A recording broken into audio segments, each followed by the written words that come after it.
Que a graça e a paz do Senhor Jesus Cristo esteja convosco, meus irmãos e minhas irmãs. Como vocês estão hoje? Eu desejo que bem. Meus amados e queridos irmãos, falarei convosco hoje sobre o dom de línguas. Falarei sobre a origem dele e também sobre algumas informações necessárias e importantes de se falar sobre este assunto. A origem do dom de línguas se dá no livro de Atos, em que depois de Jesus ele ter ressuscitado entre os mortos, ele ficou 40 dias com os seus discípulos, falando com eles sobre as coisas relacionadas ao reino de Deus. Conforme aqui foi mostrado em Atos capítulo 1, versículo 1 em diante. Fiz o primeiro tratado, ó Teófilo, acerca de tudo que Jesus começou não só a fazer, mas a ensinar, até o dia em que foi recebido em cima, depois de ter dado mandamentos pelo Espírito Santo aos apóstolos que escolhera, os quais também, depois de ter padecido, se apresentou vivo com muitas provas infalíveis, sendo visto por eles por espaço de 40 dias, e falando das coisas concernentes ao reino de Deus.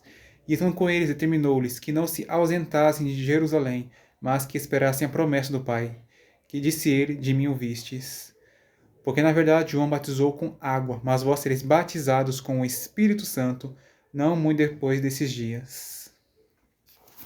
Até aqui. Após o Senhor Jesus ter passado 40 dias com os discípulos, ele subiu aos céus. E os discípulos ficaram dias em Jerusalém, obedecendo ao mandamento que lhes foi dado, aguardando o cumprimento da promessa que Cristo lhes deu. E em certo tempo, em Atos 2, o Senhor Jesus ele cumpriu a sua promessa para com os seus escolhidos. Em Atos capítulo 2, versículo 1, em diante está escrito: E cumprindo-se no dia de Pentecostes, estavam todos concordemente no mesmo lugar. E de repente veio do céu um som como de um vento veemente e impetuoso, e encheu toda a casa em que estavam assentados. E foram vistas por eles línguas repartidas, como que de fogo, as quais pousaram sobre cada um deles. E todos foram cheios do Espírito Santo e começaram a falar noutras línguas, conforme o Espírito lhes concedia que falassem. Sim.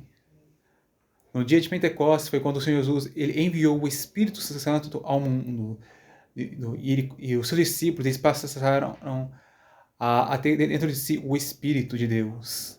Eles precisavam disso porque eles precisavam do poder divino para realizarem a obra do Senhor.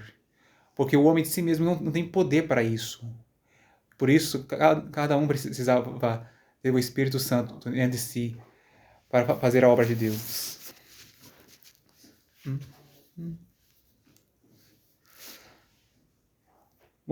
Algumas coisas que convém você saber sobre o dom de línguas é que ele é um presente do Espírito do Senhor, e há dois dons de línguas.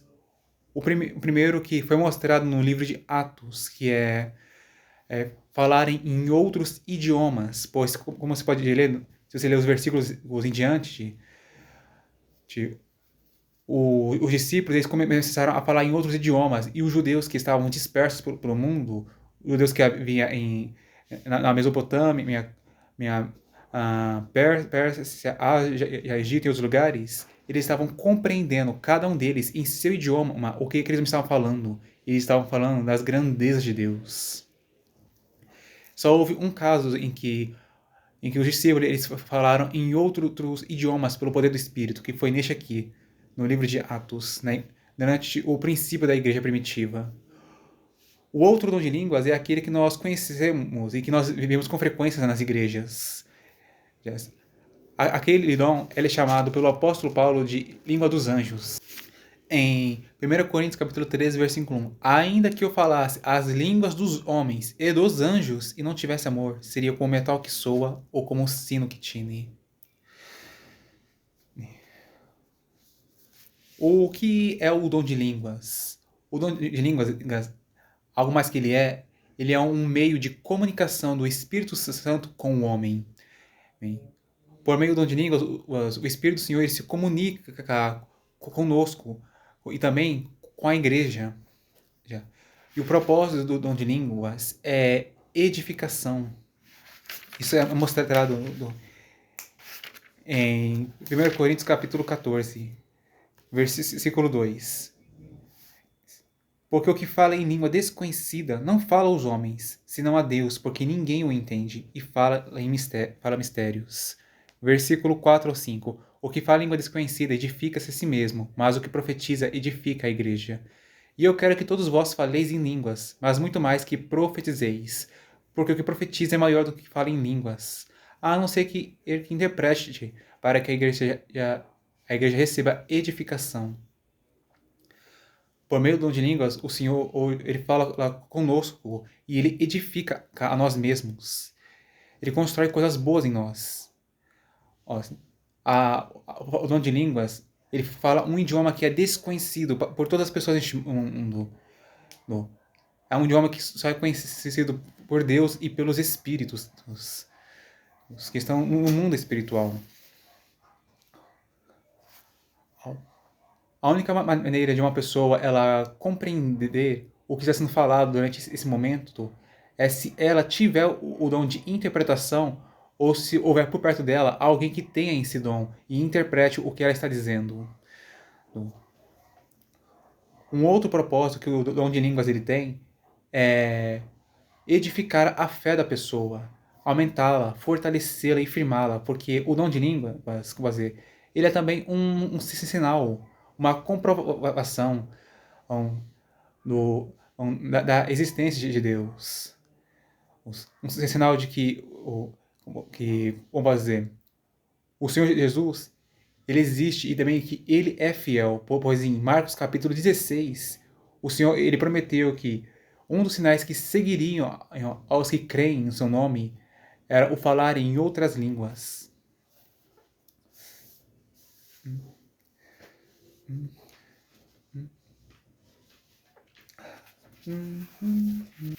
Se essa pessoa, vamos dizer, se uma pessoa que tem o dom de línguas falar na igreja e houver um intérprete, essa pessoa e também a igreja, ela será edificada, porque essa se deixando ser um porta-voz do Senhor naquele momento.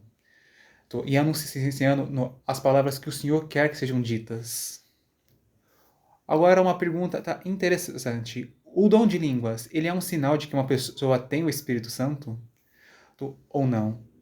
Deixe que os seus comentários o que você pensa neste momento, se sim ou se não.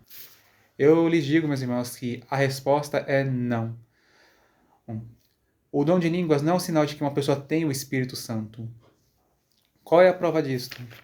A prova disso é que em Marcos capítulo 16 está escrito isto. Versículo 15 ao 18. E disse-lhes: Ide por todo o mundo, pregai o evangelho a toda criatura. Quem crer e for batizado será salvo, mas quem não crer será condenado. E esses sinais seguirão aos que crerem. Em meu nome expulsarão os demônios, falarão novas línguas, pegarão nas serpentes, e se beberem alguma coisa mortífera, não lhes fará dano algum. E porão as mãos sobre os enfermos e sararão. Bom, falar em outras línguas não é um sinal de que uma pessoa tem o Espírito e de que ela está salva. É um sinal de que ela tem fé, é um sinal de que ela acredita no nome do Senhor Jesus. Mas é importante saber que nem todos os que acreditam em Cristo serão salvos. Por quê? Em Mateus capítulo 7, versículo 21 ao 23, é revelado uma coisa que acontecerá no futuro a muitos crentes. É bom saber que há diferença entre crente e cristão. Crente é aquele que crê, mas cristão é aquele que crê, mas também que é semelhante ao Senhor Jesus Cristo. Ou seja, é uma pessoa ungida, é uma pessoa que tem o Espírito Santo. É uma pessoa que tem um caráter parecido com o de Cristo.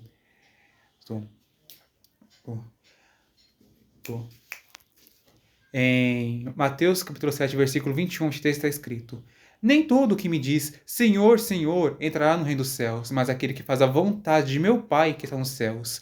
Muitos me dirão naquele dia: Senhor, Senhor, não profetizamos nós em teu nome, e em teu nome não expulsamos demônios? E em teu nome não fizemos muitas maravilhas? E então lhe direi abertamente: Nunca vos conheci. Apartai-vos de mim, vós que praticais a iniquidade. Muitos crentes um dia estarão diante do Senhor Jesus, mas eles não poderão entrar no reino dos céus. E eles vão até tentar convencer o Senhor a permitir que eles entrem. No caso dos argumentos, Senhor, nós fizemos muitas boas obras em teu nome, fizemos milagres, maravilhas e outras coisas. Deixa-nos entrar. Mas o Senhor vai dizer que nunca os conheceu, porque essas pessoas, elas nunca se arrependeram de seus pecados. Elas nunca decidiram obedecer à palavra de Deus. Elas nunca quiseram fazer a vontade do Pai. O que elas quiseram era fazer a sua própria vontade. De, de, e além disso também, elas não buscaram conhecer ao Senhor e ter um relacionamento com Ele. Provavelmente nessa vida, o que elas queriam fazer era usá-lo apenas para ficar suprindo as suas próprias necessidades e também para satisfazer os seus próprios maus desejos do coração. É importante saber que não é errado uma pessoa ela buscar a Deus para ter provisão e também para ter algo que quer. Mas o problema é buscar a Deus somente para isso, somente para ter uma bênção. O Senhor, Ele é uma pessoa, Ele quer ser amado também. Ele quer que nós tenhamos um relacionamento com Ele, um relacionamento íntimo, uma de amizade, um relacionamento de um filho para com seu pai. O Senhor não quer que nós fiquemos usando como se Ele fosse um instrumento para nós. Muitos não vão entrar no céu porque, apesar de eles acreditarem no Senhor Jesus, eles não se arrependem de seus pecados e não querem obedecer a Deus e fazer a vontade dEle. E por isso, infelizmente, muitos serão condenados ao inferno. Porque não querem se arrepender de seus pecados. Qual é o sinal, então, de que uma pessoa ela verdadeiramente tem o Espírito Santo? O verdadeiro sinal não é falar em outras línguas. Pois, como já mostrei aqui, até mesmo aqueles que estão perdidos conseguem falar em outras línguas. O verdadeiro sinal, na verdade, é o amor. Em João capítulo 13, versículo 34 e 35 está escrito: Um novo mandamento vos dou, que vós ameis uns aos outros, como eu vos amei a vós, que também vós uns aos outros vos ameis. Nisto todos conhecerão que sois meus discípulos, se vós amardes uns aos outros.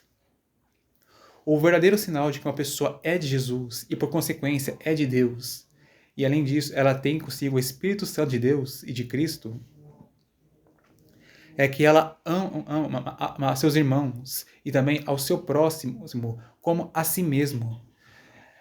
Ela ama aos outros como o Senhor Jesus os amou.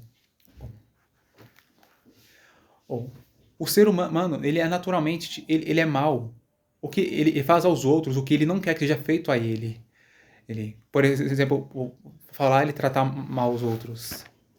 Mas uma pessoa que tem o Espírito de Deus, ela tem gerado em si um dos frutos do Espírito, o amor.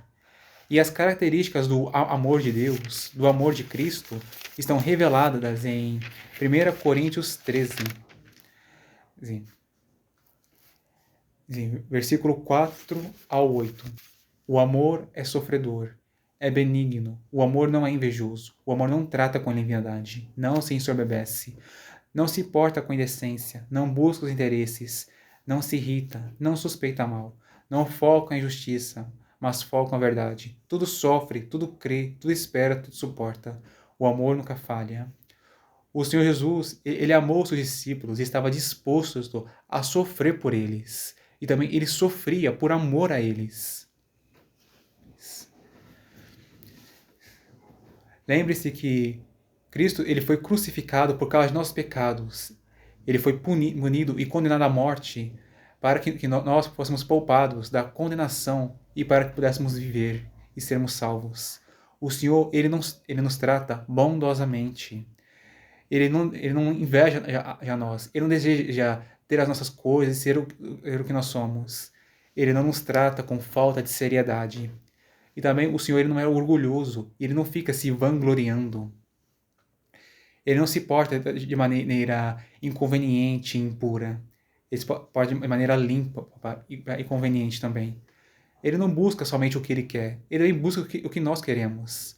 certas coisas ele faz a nós porque nós queremos isso, e ele também deseja nos agradar e nos fazer felizes. Desde que o que nós queremos não é algo errado, mas algo bom e que está de acordo com a vontade dele. Há coisas que são boas, por exemplo, usando o exemplo que eu estou dando de um judeu, é que uma pessoa ela pede a Deus ter um outro emprego, mas ela ainda permanece no emprego que ela está. O motivo disso pode ser que não é da vontade do Senhor aquela pessoa ela sair agora do emprego que ela tem, mas que ela fica mais algum tempo para dar testemunho e depois o Senhor ele tirará e a colocará em um lugar melhor. Isto é um exemplo de algo que é bom, mas não está de acordo com a de Deus. Um tipo de oração. O Senhor, ele não se alegra com a injustiça. Isso quer dizer que o Senhor ele não se alegra quando nós cometemos a injustiça, nem quando nós sofremos injustiça. Ele se alegra quando nós dizemos a verdade, praticamos a palavra de Deus, e também quando as pessoas fazem bem a nós. O Senhor esteve disposto a sofrer tudo por nós. Como também ele tudo esperou e suportou por nós. Nós temos que ter um amor ágape, que é este amor aqui que mencionei em 1 Coríntios capítulo 13. Se alguém ama seus irmãos e a outras pessoas, com este amor de 1 Coríntios 13, esta pessoa verdadeiramente ela tem um Espírito Santo dentro de si. Porque somente o Espírito pode capacitar um homem e uma mulher pecadores a amarem ao seu próximo dessa maneira tão maravilhosa, tão bela e boa.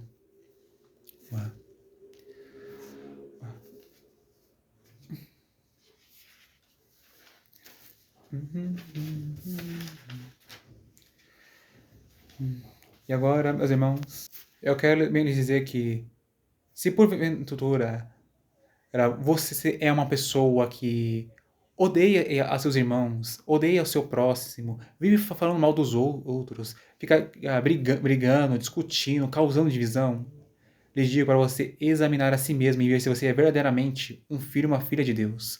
Porque este não é um comportamento próprio que um filho e uma filha tem que ter. Pois os filhos se parecem com o pai.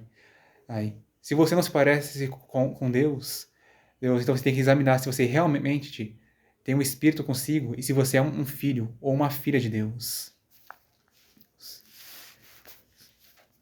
Se por acaso em sua aprovação você tem um Espírito, está salvo, então se arrepende dos seus pecados e passe a agir como você deve agir. Mas se você percebeu que você não tem o Espírito, então você está perdido. E por isso ele digo que se você está perdido, ouça o Evangelho, se arrependa de seus pecados, crê em Jesus e receba Ele como seu Senhor e Salvador. E busque também amar a seus irmãos e a outras pessoas e obedeça a palavra de Deus. Você está bem? Agora falarei a vocês, meus irmãos, qual a atitude nós temos que tomar para termos o dom de falar em outras línguas, se nós quisermos este dom. A resposta é simples. Para uma pessoa ter o dom de línguas, ela precisa desejá-lo com boas intenções, como também orar a Deus, pedindo que Ele lhe conceda esse dom. Orar acreditando que o Senhor ele lhe dará o que você pediu. Lembre-se que Jesus ele ensinou aos discípulos, pedi e dar-se-vos-á. Uns não têm porque não pedem. E além disso, após você receber este dom, abra sua boca, comece a orar e a deixar o Espírito Santo falar por meio de você. Não fique preocupado se durante o falar em línguas você estará cometendo algum pecado ou não com suas palavras. Quem está falando por meio de você não é você mesmo. É o Espírito Santo que fala através de você. E o Espírito Santo, ele não peca. Pois a palavra santo significa separado. E separado do quê? Separado da corrupção do pecado. O Espírito Santo está separado de toda a imundície, da transgressão da lei. Ele está separado de toda a corrupção do pecado. Por isso, ele também pode ser chamado de santo e limpo, porque ele verdadeiramente é, e ele também é digno de ser chamado assim. Meus irmãos, esta foi a mensagem de hoje. Se vocês gostaram dela, peço que aperte o botão de gostei e também compartilhe este vídeo para os seus. Compartilhe especialmente para os nossos irmãos e irmãs em Cristo, aqueles que sabem que estão precisando ouvir essa palavra. Se inscreva no meu canal se algum de vocês ainda não é inscrito. E também deixe o seu comentário e assista os meus outros vídeos no YouTube. Que Deus abençoe, meus irmãos, cada um de vocês. E até a próxima, se Ele quiser.